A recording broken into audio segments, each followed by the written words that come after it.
Hola niños, aquí comienza Cada día con Cristo, un programa dirigido a los más pequeños de la familia de Dios y un espacio para meditar en la Biblia y aprender más sobre nuestro Señor Jesús.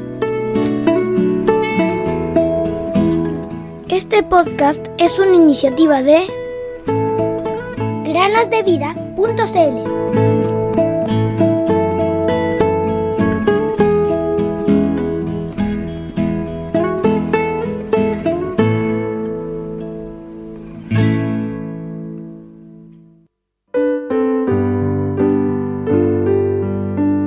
El Señor no tarda su promesa, más bien es paciente para con ustedes, porque no quiere que nadie se pierda, sino que todos procedan al arrepentimiento. Segunda Pedro 3:9. Hola queridos amigos, sean bienvenidos a un nuevo día para meditar en la palabra de Dios y también a un nuevo episodio de Conociendo el Nuevo Testamento. Estamos a punto de llegar al final de esta serie porque el día de hoy hablaremos de la epístola de Judas.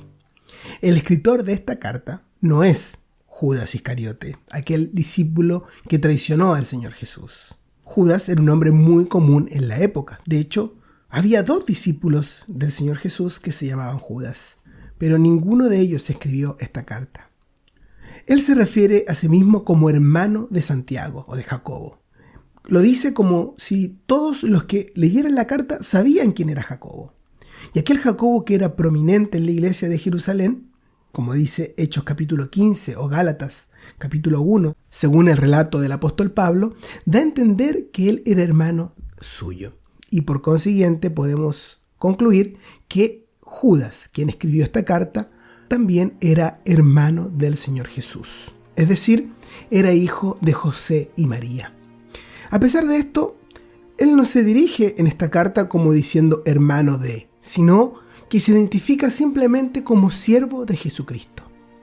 Ya no importaban los lazos que él tenía como familia, sino la relación espiritual con aquel que ahora era su Señor.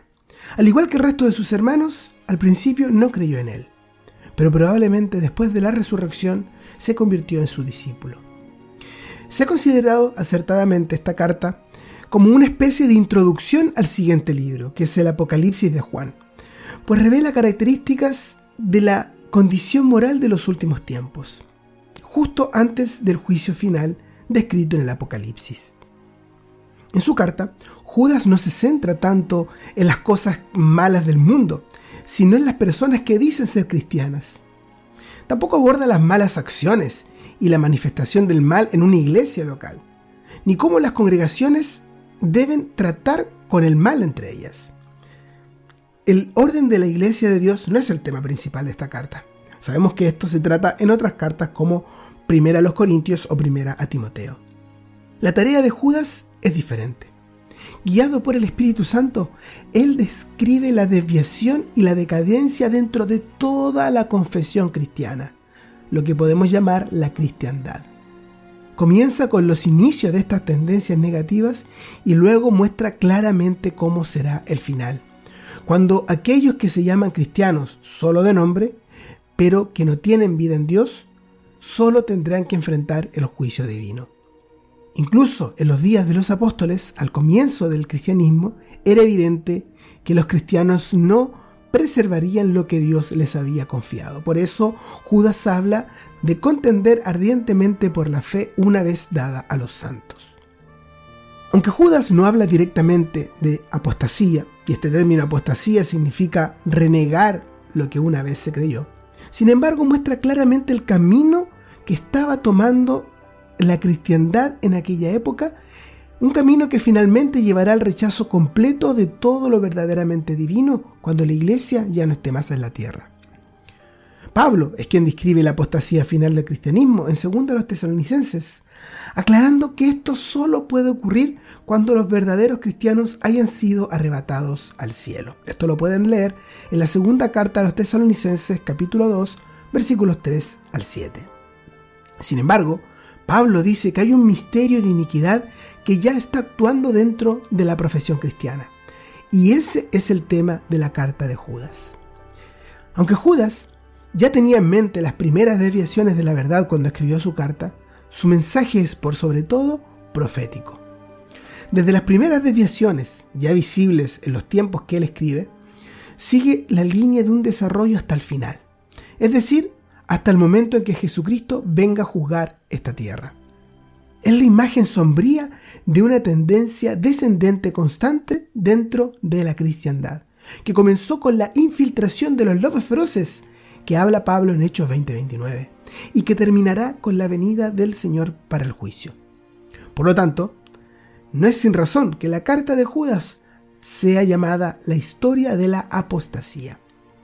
Judas no suaviza su descripción, pues usa palabras claras y directas para desenmascarar a las personas malvadas que se han mezclado entre los fieles.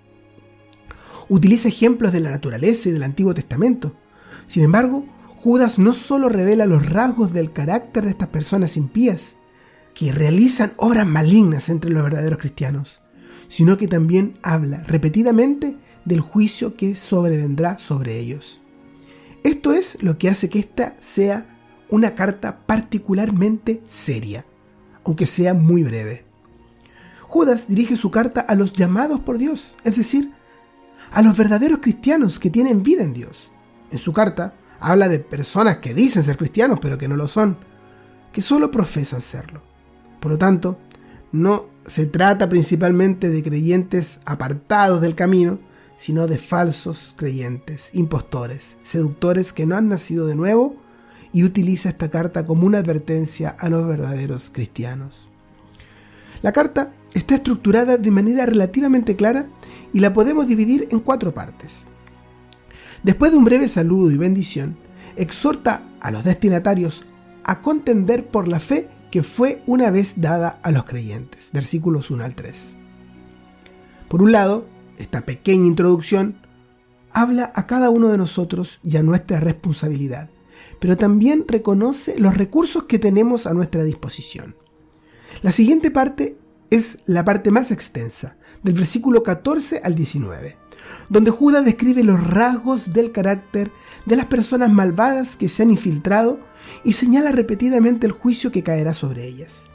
Es un cuadro sombrío el que pinta Judas, pero Dios nos proporciona estos detalles del triste acontecimiento por una razón.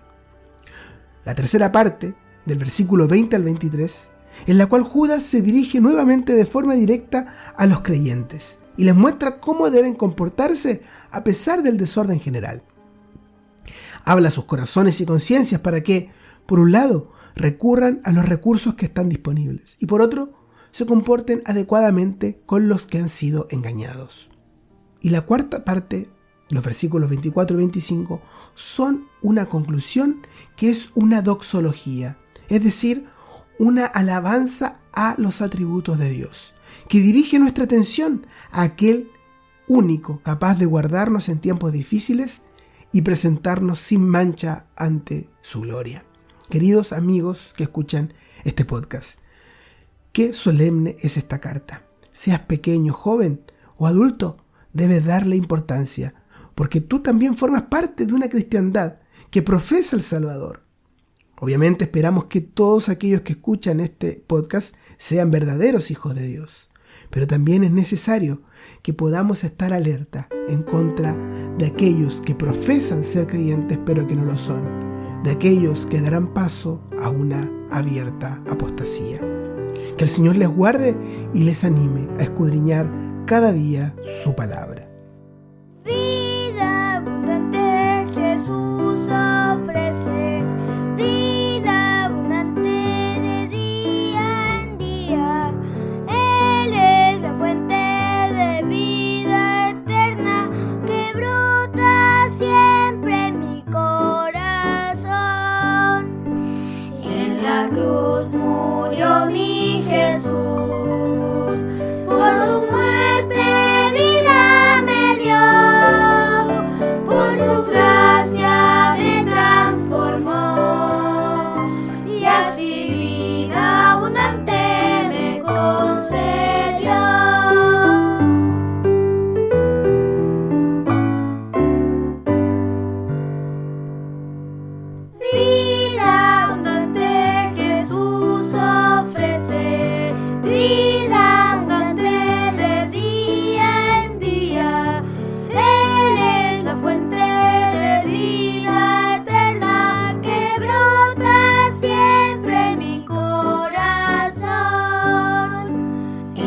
la cruz murió mi Jesús.